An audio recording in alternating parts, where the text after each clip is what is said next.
देखिए इसमें जो स्लोप है इसका स्लोप उस पॉइंट पर क्या आ रहा है, उस पॉइंट पे इसका स्लोप आ रहा है -1।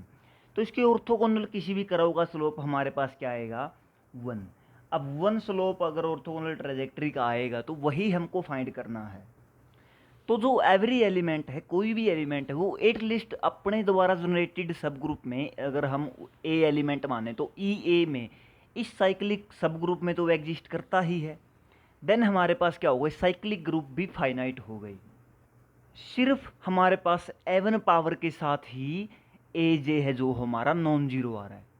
देन हमारा फंक्शन एवन फंक्शन हो गया। तो उससे हम ये कर सकते हैं कि हमारे पास जो ऑप्शन सी जो है वो इनकोरेक्ट है और ऑप्शन बी जो है वो करेक्ट है। हेलो गाइज, प्रणाम आप सभी को, आप सभी का स्वागत है हमारे यूट्यूब चैनल क्रांतिवीर मैथमेटिक्स पर।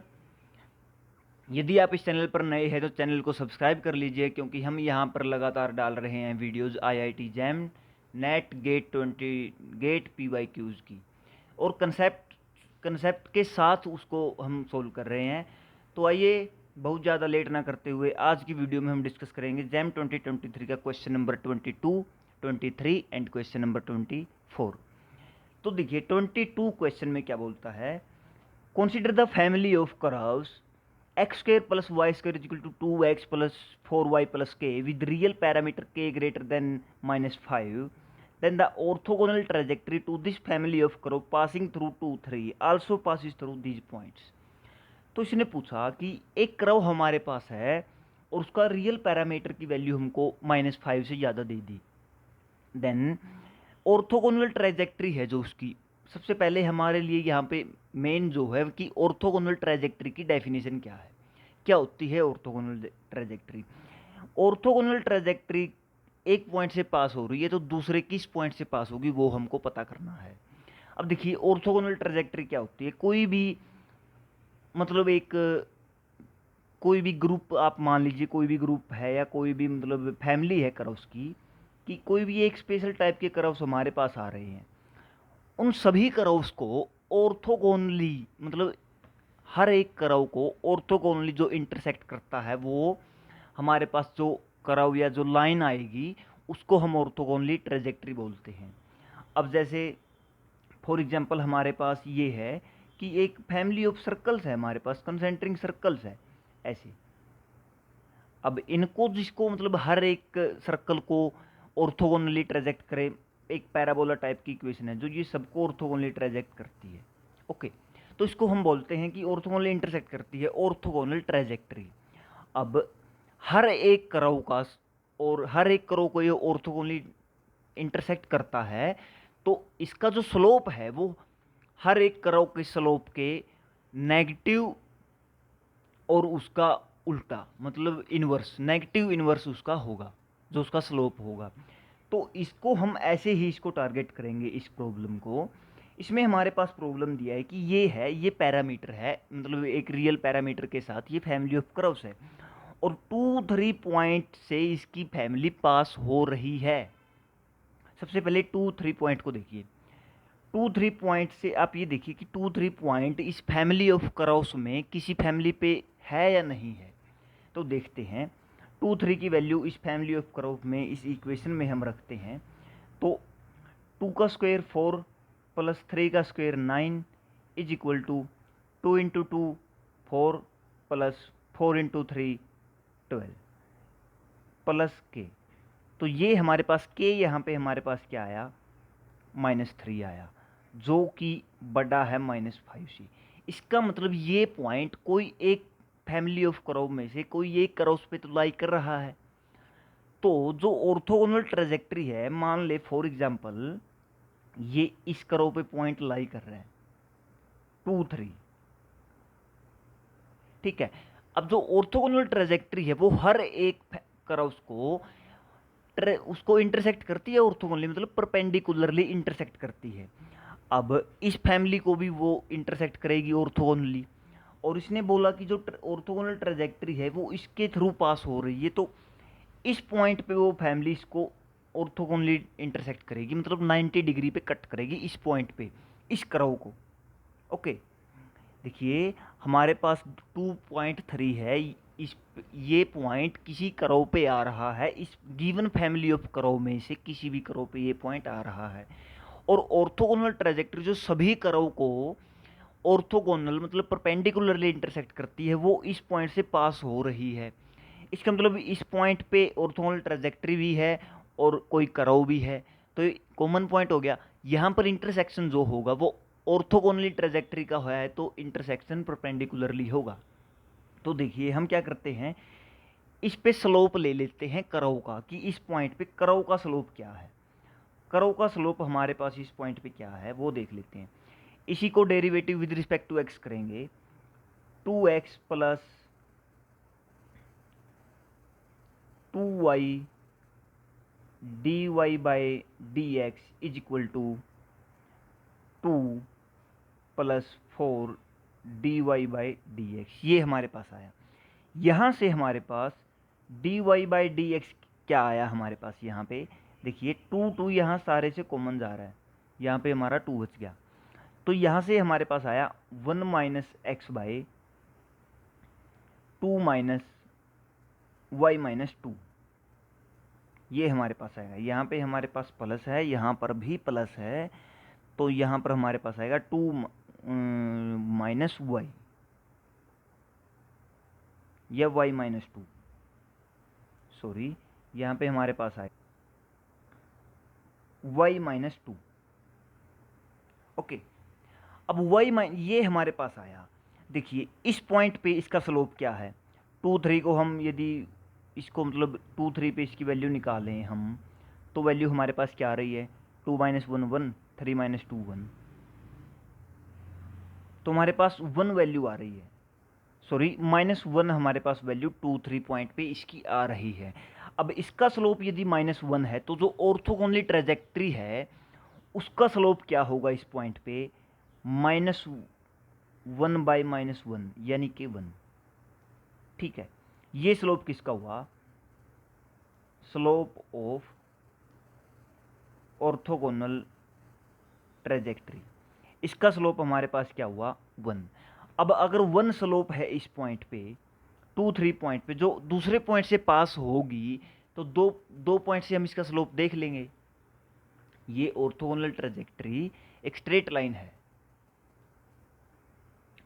तो इन पॉइंट्स में से हम ऑप्शन में से देखेंगे किसके साथ इसका स्लोप, 2 पॉइंट्स को जब कोई लाइन पास करती है तो उसका हम स्लोप निकाल सकते हैं, y2 minus y1 by x2 minus x1। अब यहाँ पर देखिए कि कौन सा पॉइंट सेटिस्फाई करता है इस इक्वेशन को कि स्लोप हमारे पास 1 आता हो, तो वो पॉइंट हमारे पास ए पॉइंट है, 3 minus 2 and 4 minus 3 1 is equal to 1। Okay, then हमारे पास इसका आंसर आ गया ए। नेक्स्ट क्वेश्चन हम करते हैं 23 क्वेश्चन, ये ग्रुप थ्योरी का क्वेश्चन है। इसमें देखिए ट्रू और फॉल्स के बारे में इसने पूछा है कि जो फर्स्ट स्टेटमेंट हमारे पास पूछी है, every infinite group has infinitely many सब ग्रुप्स। ये वैसे अगर हम इसको देखा जाए कि every infinite group has infinitely many सब ग्रुप्स, कैजुअली अगर हम इसको देखें कि जब सब ग्रुप, जब हमारे पास ग्रुप ही इनफाइनाइट है तो उसके पास क्यों ना, उसके पास फाइनाइट ग्रुप थोड़े ही होंगे, उसके पास सब ग्रुप्स हम और बना लेंगे, वो तो इनफाइनाइट है, जो एलिमेंट्स रिक्वायरमेंट में आता जाएगा हमारे पास आता जाएगा, तो कितने ही सब ग्रुप बन सकते हैं ना। अब जैसे फॉर एग्जांपल हम इंटीजर्स का हम मतलब वो लेते हैं, ग्रुप लेते हैं, तो उसमें ओड इंटीजर, एवन इंटीजर, दो ग्रुप, और भी मतलब मल्टीप्लिकेशन के हिसाब से उसमें सब ग्रुप हम बना सकते हैं, नॉर्मल सी बात है।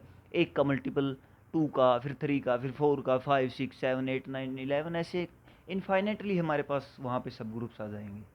ओके, बट अगर इसको हम प्रूव करें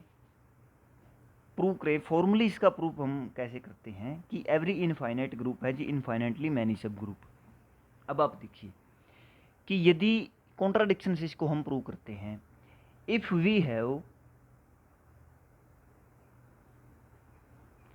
finitely many subgroups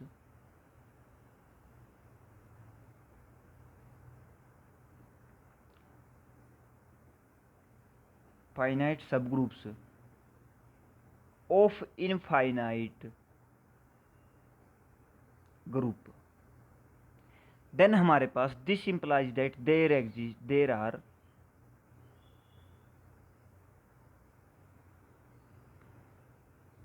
finite cyclic subgroups. तो अगर वहाँ पे फाइनाइट ग्रुप हैं तो उसके फाइनाइटली सब ग्रुप्स होंगे, सिंपल सी बात है। तो और अगर फाइनाइट साइक्लिक सब ग्रुप हमारे पास हुए, ये पॉइंट मेन है कि फाइनाइट साइक्लिक सब ग्रुप। अब हमको पता है कि कोई भी एक एलिमेंट है, मान लीजिए ए, वो ई ए जो है ये इसका क्या है, साइक्लिक सब ग्रुप है, ए के द्वारा जनरेटेड। तो मतलब हर एक एलिमेंट का एक साइक्लिक सब ग्रुप होगा। और अगर फाइनाइट साइक्लिक सब ग्रुप हैं तो नंबर ऑफ एलिमेंट भी फाइनाइट होंगे, ठीक है। अगर फाइनाइट साइक्लिक है और हर एक एलिमेंट का अपना एक साइक्लिक सब ग्रुप है भाई, सेल्फ जनरेटेड ई ए है ना। और तो हमारे पास यदि साइक्लिक सब ग्रुप ही फाइनाइट है तो एलिमेंट्स भी फाइनाइट हो जाएंगे। बट एलिमेंट्स तो इनफाइनाइट है, क्योंकि ग्रुप इनफाइनाइट है, नंबर ऑफ एलिमेंट्स ग्रुप में इनफाइनाइट है। तो ये आ गया हमारा कॉन्ट्राडिक्शन। और इससे ये हमारा प्रूव हो गया, स्टेटमेंट का प्रूफ हो गया कि ये स्टेटमेंट तो ट्रू है, इनफाइनाइट ही सब ग्रुप होंगे, फाइनाइट सब ग्रुप नहीं होंगे। तो हमारे पास फर्स्ट स्टेटमेंट हमारे पास ट्रू है। सेकंड है, there are only finitely many non isomorphic group of given finite order, कि एक फाइनाइट ऑर्डर के हमारे पास फाइनाइटली ही मतलब नॉन आइसोमॉर्फिक ग्रुप है। अब देख लीजिए, एक ऑर्डर का, किसी भी ऑर्डर का इसने बोला है, गिवन फाइनाइट ऑर्डर, एक ऑर्डर अगर हम माने तो हमारे पास आइडेंटिटी प्लस की, जीरो की, या मतलब कुछ भी हम ग्रुप्स लें तो वो इनफाइनाइट नहीं होंगे। ग्रुप हम पॉलिनोमियल्स का ले लें, मैट्रिक्स का ले लें, या फिर कोई भी अंडर एडिशन ले ले, अंडर मल्टीप्लिकेशन ले ले, या कोई भी मतलब सेल्फ डिफाइंड अंडर किसी ऑपरेशन के अंडर ले लें, तो उसमें आइडेंटिटी होंगी। बट वो ग्रुप्स हैं जो वो फाइनाइटली ही हमारे पास एग्जिस्ट करेंगे, काउंटेबल मतलब हम उनको कह सकते हैं, इनफाइनाइटली ग्रुप्स नहीं होंगे। ओके, तो हमारे पास किसी भी ऑर्डर के लिए, किसी भी मतलब फाइनाइट ऑर्डर के लिए नॉन आइसोमॉर्फिक, और मेन बात यहाँ पे ये भी है कि नॉन आइसोमॉर्फिक, तो नॉन आइसोमॉर्फिक हमारे पास क्या बचेंगे, सिर्फ फाइनाइट ही बचेंगे। तो ये दोनों स्टेटमेंट हमारे पास क्या है, ट्रू स्टेटमेंट, और ऑप्शन ए हमारा ट्रू हो जाएगा। नेक्स्ट क्वेश्चन हम देखते हैं 24 क्वेश्चन। इसमें क्या बोलते हैं कि एफ हमारे पास ओपन -1 से रियल नंबर पर डिफाइंड एक इनफाइनाइटली डिफरेंशिएबल फंक्शन है, such that series converges to f x, की ये जो सीरीज है ये एफ एक्स पे कन्वर्ज कर रही है। सीरीज क्या है, a j x j by j factorial, j is equal to 0 to infinity है, for each x belong to -1 to 1। Okay, ये सीरीज एक्सपेंशन 0 पे दे रखा है, रेडियस ऑफ कन्वर्जेंस इसकी 1 दे रखी है, क्योंकि -1 पे ये कन्वर्ज हो रहा है। देन हमारे पास ए जे की वैल्यू ये दे रखी है, और हमारे पास एफ एक्स का पूछा है कि 0 होगा या क्या होगा। तो इसको हम कई तरीकों से इसको कर सकते हैं। एक हमारे पास हमने कॉम्प्लेक्स में हमने देखा है कि जब सीरीज ऑफ एक्सपेंशन हम करते हैं, ए एन एक्स एन जब हम करते हैं, तो हमारे पास, और ये कन्वर्ज करती है एफ एक्स को, तो हमारे पास ए एन क्या होता है, f n 0 by n factorial. इससे भी हम इसको कर सकते हैं, बट इसमें भी हमको ए जे की वैल्यू फाइंड करनी पड़ेगी। फर्स्ट ए नोट हम निकालेंगे, ए 0 हमारे पास 0 आएगा, उससे हम ऑप्शन ए को डिस्कार्ड कर देंगे, ऑप्शन सी को डिस्कार्ड कर देंगे। बट A1 फंक्शन के लिए हमको फिर से हमको जानना पड़ेगा कि ए जे, या ए जे मतलब A1 A2 A3 क्या आ रहा है। तो क्यों ना हम डायरेक्टली ए जे के लिए ही इसको जान ले, सीधे ए जे पे हम काम करेंगे। ए जे देखिए हमारा क्या है,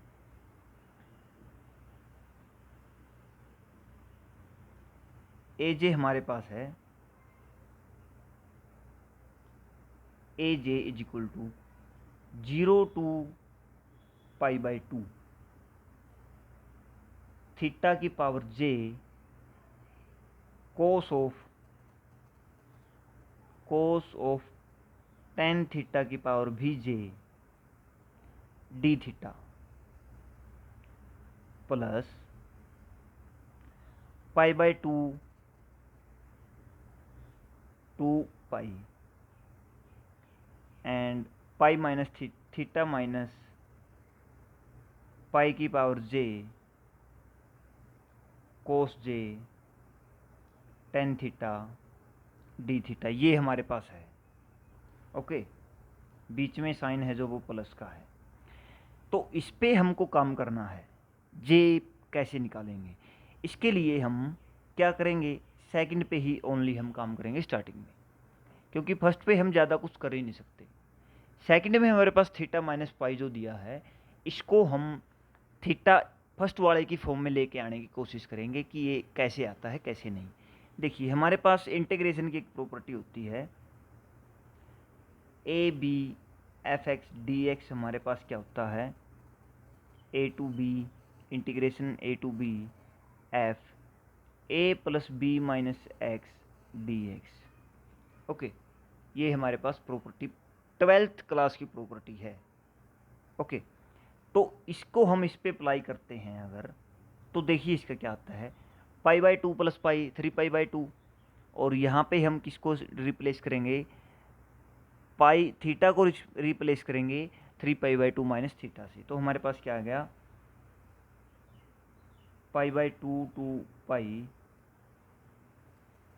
3 pi by two minus theta minus pi cos j, इसकी पावर जे है। अब देखिए हमारे पास है यहाँ टेन थीटा की अगर हम बात करें, थीटा को रिप्लेस करें 3 pi by two minus theta से, तो सिंपल सी बात है, हमको पता है 3 पाई बाई टू क्या आया, ये 3 pi by two minus theta मतलब थर्ड क्वाड्रेंट, थर्ड में 10 पॉजिटिव होता है और 3 पाई बाई टू पे एंगल चेंज होता है, तो हमारे पास इसका क्या आ जाएगा,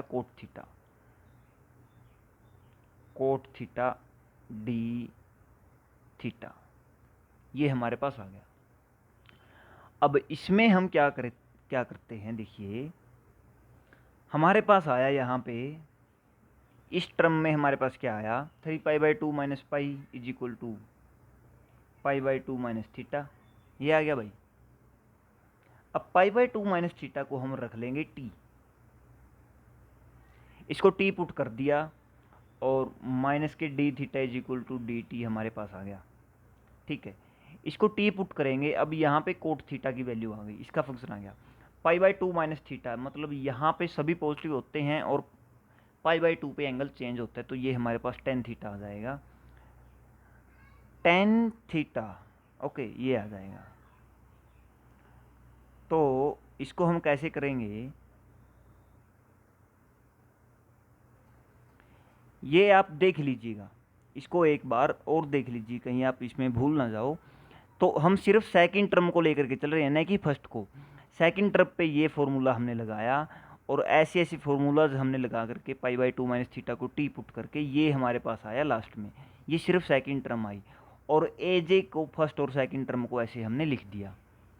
ठीक है भाई, अब इसको ऐसे अगर हमने लिख दिया तो इसको हम फर्दर सोल्व करते हैं, लिमिट को अगर हम ऐड कर देंगे तो हमारे पास ये क्या आ जाएगा, देखो इंटीग्रेंट सेम है और लिमिट को ऐड कर रहे हैं, minus pi by two pi by to.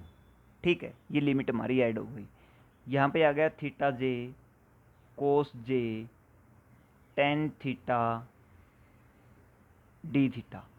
अब यहाँ पे आप एक चीज़ देखो, इसमें देखने लायक जो चीज़ है वो ये कि कोस जो फंक्शन है हमारे पास, कोस टू द पावर जे, ये हमेशा के लिए क्या है, इवन फंक्शन है। और अब थीटा जे हमारे पास बचता है, हम एक प्रॉपर्टी जानते हैं कि इंटीग्रेशन माइनस ए टू ए, यदि यहाँ पे ओड फंक्शन हमारे पास है, देन हमारे पास क्या आता है, इंटीग्रेशन इवन फंक्शन आएगा और माइनस होकर के इंटीग्रेशन जीरो आ जाएगा। यदि यहाँ पे -a to a even function आता है तो हमारे पास ये 2 इंटू में इसकी पावर हो जाएगी -a इंटीग्रेशन की। ओके, तो भी यहाँ पे जो मुद्दा है वो बचता है थीटा जे का, कि थीटा जे कैसे काम करता है।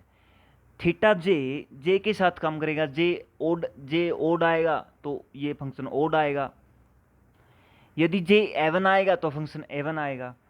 अब यदि जे हमारे पास देखो फंक्शन ओड आता है तो 0 मतलब ओड डिग्री पे यदि ए जे की वैल्यू हमारे पास आई 0 इफ जे इज ओड,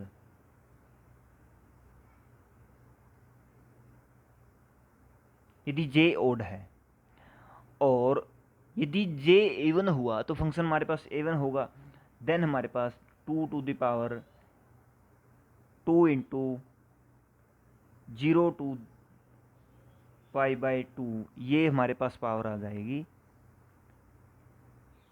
जो फंक्शन हमारे पास ये अंदर फंक्शन मान जी थीटा फंक्शन आप इसको मान लीजिए डी थीटा, यदि हमारे पास जे क्या है एवन फंक्शन है, तो जो ओड वाली जो देखिए क्वेश्चन में देखिए, अब ओड वाली जो है वो 0 हो रही है इसमें एक्सप्रेशन में, जब जे ओड आता है तो 0 आती है और जब जे एवन आता है तो ये आता है। अब जो एफ फंक्शन है उसके सीरीज एक्सपेंशन में अगर हम देखें तो ओनली ऑन एवन पावर आ रही है, तो जो फंक्शन आएगा वो एवन आएगा, और एफ एक्स 0 पे 0 नहीं होगा।